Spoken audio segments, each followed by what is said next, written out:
Hold on. All right. This is my YouTube channel here. Hello. Hi. I'm Confusion. I just want to say real quick before I actually got into why, I'm making the video and I understand, the thumbnails. IGN was wrong. They literally made a video like 6 months ago or something like that, dogging on the game, and then like 4 days ago or something, new video, 9 out of 10. I'm calling BS, okay? They got like no likes on the other video. They're like, we gotta fix it. Um, Also came one. This is the first time I showed my face in like 4 years on this channel. I think the last time I did it was in a Call of Duty live stream. I like my face somewhat, and I hope you like my face too, but don't like it too much.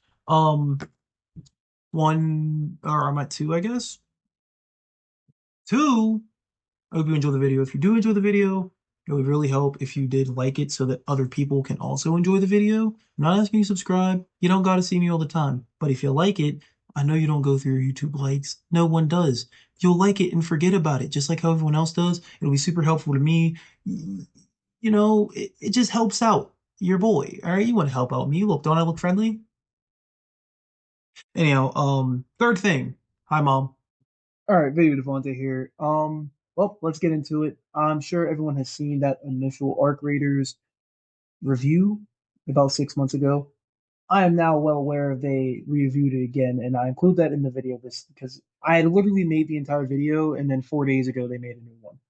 Anyhow, basically this video is just going to be going through their reviews and breaking down what I feel like is incorrect, and also adding my own input on that. If you're not interested in that, I completely understand, but let's get started. Arc Raiders is blisteringly, aggressively archetypical, the extractionist extraction shooter that ever extracted. It's one of the least surprising games I've ever played, holding so much in common with its inspirations they're almost comically indistinguishable. For preview purposes, this is a very good thing. If you enjoy other games about scavenging goods while avoiding PvE foes and robbing PvP humans, you're probably going to like Arc Raiders. If you don't, then there's likely nothing new here to tempt you. All right, Mr. Petty guy over here starts talking about how the game's pretty much just a basic bitch. What a guy. First thing that I noticed right off the bat, keep in mind this gameplay is from about 6 months ago. I personally saw the beta before the game had actually come out. It looked way better than this running off of my gaming laptop. I now play it on the PS5. They had to have literally run this off of like a potato. It looks terrible. It looks like the game is half finished. And I don't know if they got like early access or something, but it just looks really bad. It's like they didn't even try to make it look good for the video.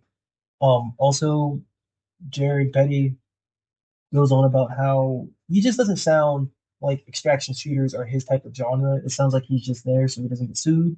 He sounds like he's there for, he like they were like, hey, make this video, and he was like, I don't want to, and they're like, do it. I don't know. It's just like saying that there's nothing that's valuable that a new player would find is just stupid, in my opinion. Um, I just feel like his opening was just terrible, and it made the game seem like it was just worthless, like another game that's just going to die in a couple months. This is a game so unabashedly tied to its progenitors that the hero's default melee weapon is a pickaxe, the same weapon Fortnite metaverse heroes dropping off of battle buses lug into combat. That's a cute enough homage, but it's only the tip of the iceberg for the ways Arc Raiders will be instantly comprehensible for those who play Battle Royale, tree-punching survival games, or Extraction. There's very little that feels truly original, but the components bolted together from other successful live service games click predictably and produce a satisfying result.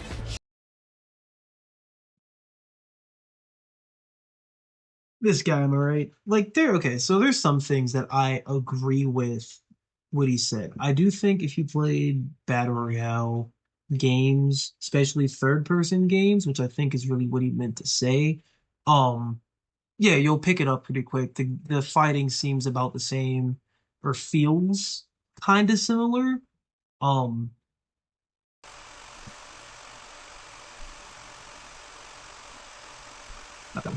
he says there's very little that feels truly original. I'm sorry, name another extraction shooter game where you're put in a group of three people. You gotta survive against other people, robots, and complete quest in the game. Okay? From what I know of, there's not another one of those, there's not another one of those around.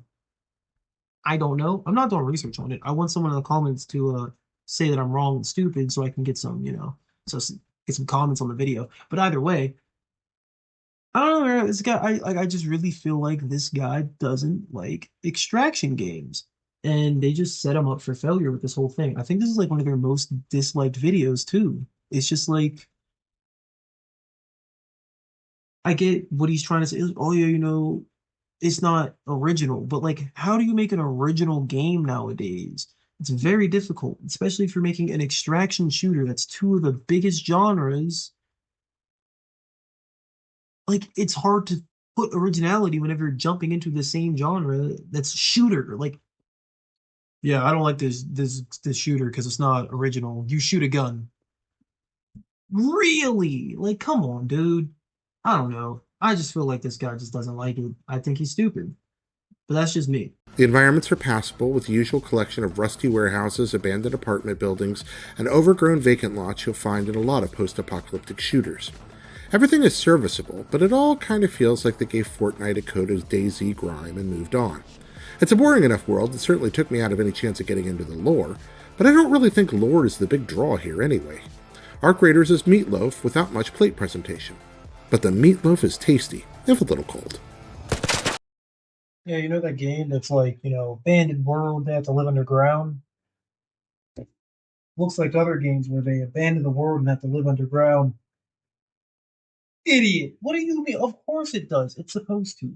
Also, how does the world not make you want to get into the lore? The world is really appetizing to look at least whenever you don't run it off of a potato.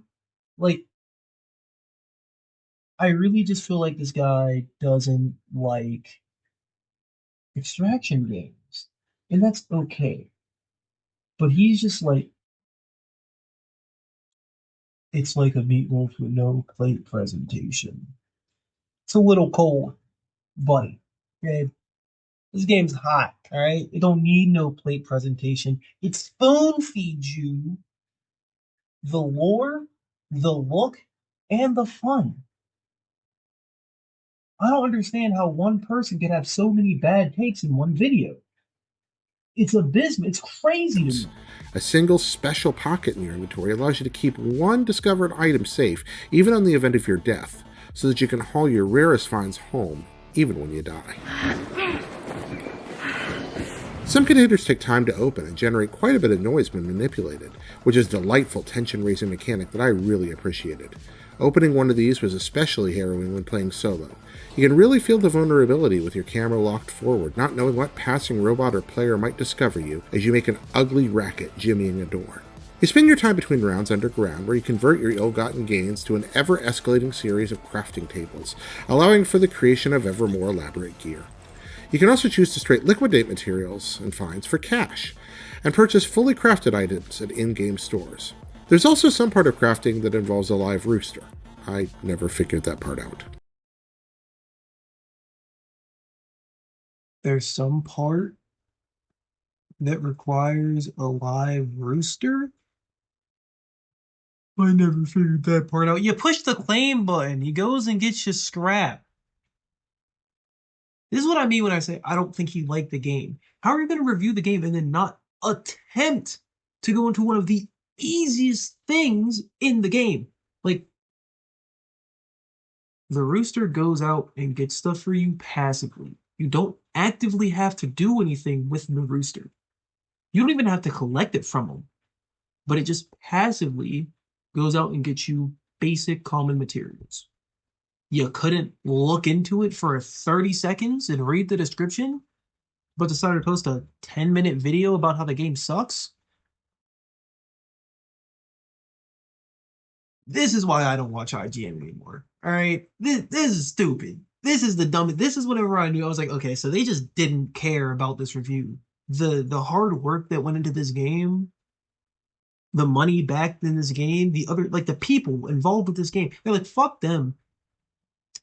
Stupid rooster, stupid mechanics, game meh. You didn't try to enjoy the game, so of course you didn't enjoy the game.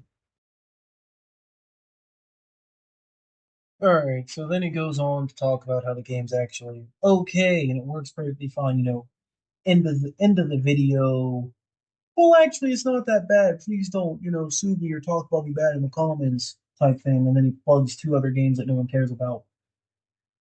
First review was kind of just half-assed, in my opinion. It's just like, why would you even put that out? Did nobody like the editor on that? Did they just like look at it and go, man, this guy's smart?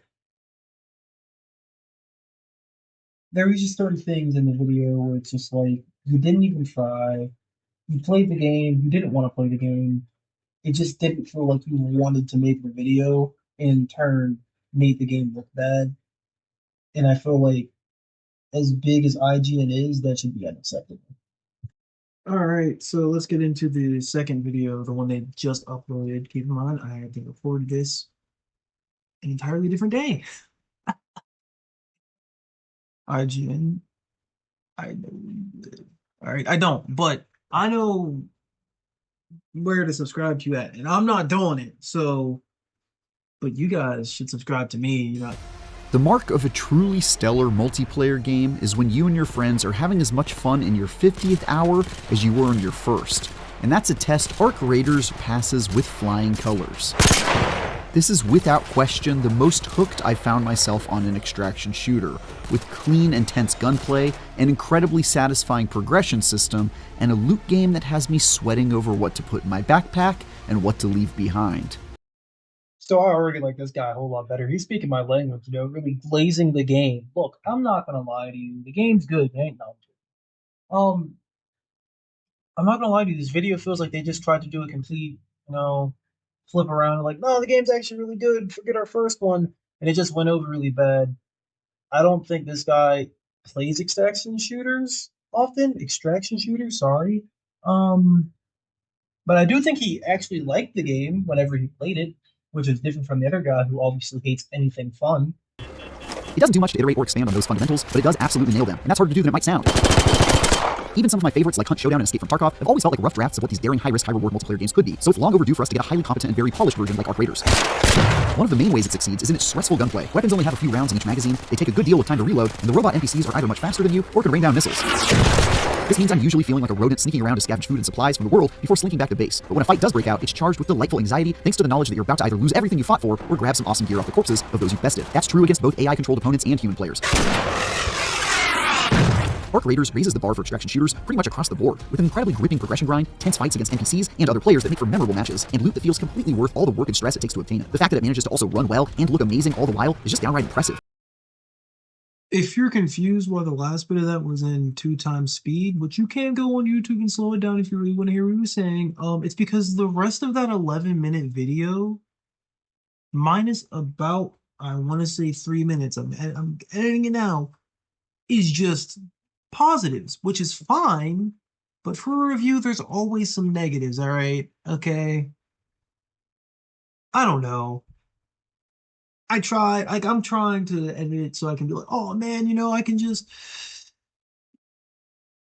He just says so much positive stuff, which is fine. If you like the game, you like the game. But it just seems like it's forced positive stuff due to the last video. Um, and I cut out what the overall score is and put that at the end. But it just feels like it was just a video. Like he's just talking about like basic things. He's like, I like this gun. I had this gun. I went in and I lost this gun. But the game's great. And I'm like, I don't know. I'm not an official reviewer, but I feel like I personally could have did a better job, and I might, get this video to like 10 likes, get it because my low goal like 10 likes, and I might review it, and I'll probably do a better job because this is just like Blaze Central. Like there's some things in the game where you're like, dude, this is stupid. Like the inventory system and how you select half and then move it into your backpack or out of your backpack is the dumbest system I've ever seen in any game. But they talk about how some of the systems still feel like they're in pre-development, but they're hopefully gonna get not edited, but updated in the next update. No, they don't talk about that. They talk about how the game looks good now because they're not running it on a potato anymore. Um, I don't know. It just feels like they're really like we got to hammer home that the game's actually good, but it feels like they're trying to hammer home the fact the game's actually good, and it doesn't work. It feels like this guy played the game and enjoyed the game, but he didn't have much to say about the game other than the fact that he enjoyed it. You know what I mean? Another nitpick I have with fighting the NPC enemies is just how long it takes before you stand a chance against any of them aside from the weakest drones. I probably played for over 20 hours before I felt properly geared to take down one of the spider-like leapers or deadly rocketeers. I would have liked for a faster climb towards being able to confront some of these baddies, because for a stretch there, it felt like I'd never be able to, and tiptoeing around can get old after a while. Okay, to a point, I understand this nitpick. It does take a little bit for you to be able to challenge certain robots in the game or certain arcs in the game, like terminology. However, I feel like that was on purpose. You're not. This game isn't like you're the main character. You're the Omega. You know, you're not Doomslayer. You're not Superman. You're not invincible in this game. You're supposed to, which he did say at some point in the video, that you feel like you're a rat scavenging. And that's the point. You're supposed to feel like a rat. It's kind of like Helldivers in the sense that you know that you're going in and you're going to die. You're not really meant to win. You know what I mean? Like you're meant to win in this game, but in Helldivers, you're not meant to win. You're going in, you have all this cool stuff, but everything is still more powerful than you. You know what I mean? In this game, all your guns are really powerful against humans, against other rats, but whenever it comes to a Leaper or a Rocketeer, or even, what is it? I think it's called a Wasp, the one that has the stun gun, it still feels like a challenge because not all of your guns are going to be good enough for that. And even if your guns were good enough for that, you could have lost them to someone who had better guns to you. The challenge is the fact you need to get along with other people. You and other people need to help take down certain things. Can you solo it? Yes. The game wants you to work with other people to beat the big bad. So I understand that nitpick. However, I feel like he's not looking at it at the right angle. I feel like the game is meant for you to have more of a co-op style gameplay with other people using the proximity chat, which I think I like that, but I also do think it's a problem seeing some people don't use the proximity chat in the game.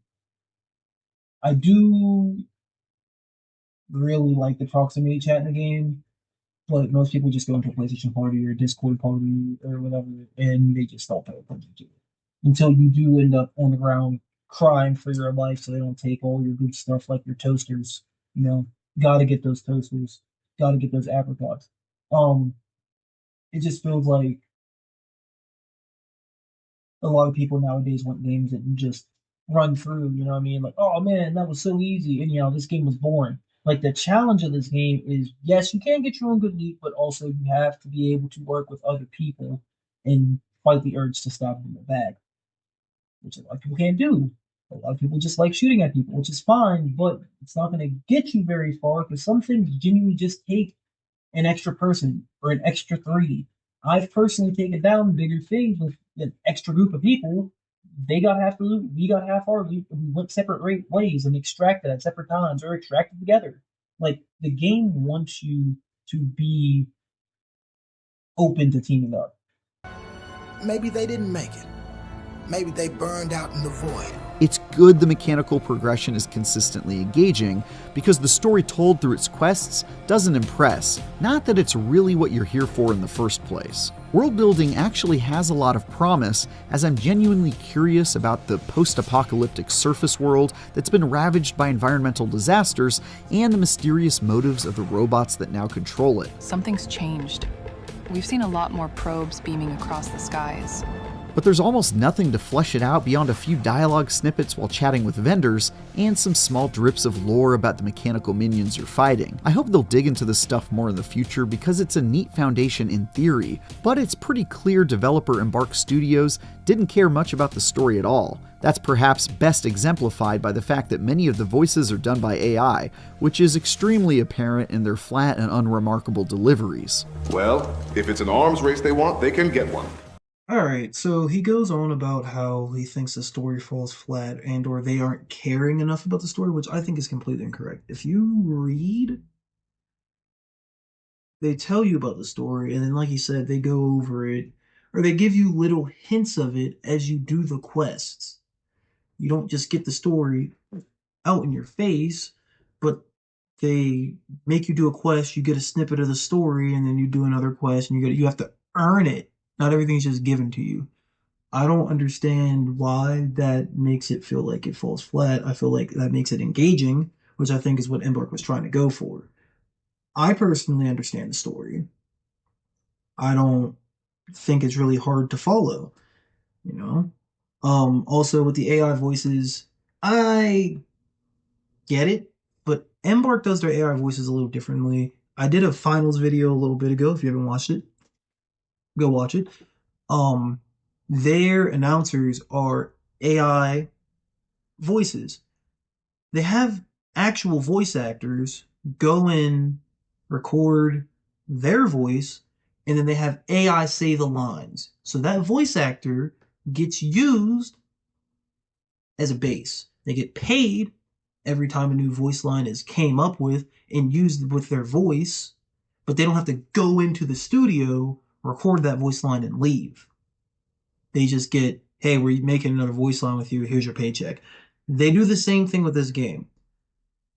I really don't know how to feel about it. It's cool, you know, put someone's voice in AI, make them say whatever they want, but also put someone's voice in AI and make them say whatever they want. I don't really have a problem with that. I do think that some of the voice lines do need a little bit of a tweak, but I don't really pay attention to that. I'm here to game. I'm not really, I mean, like, I'm here for dialogue, but like, I didn't really notice it until he pointed it out, I guess. I don't know. I also never got that voice line that he got.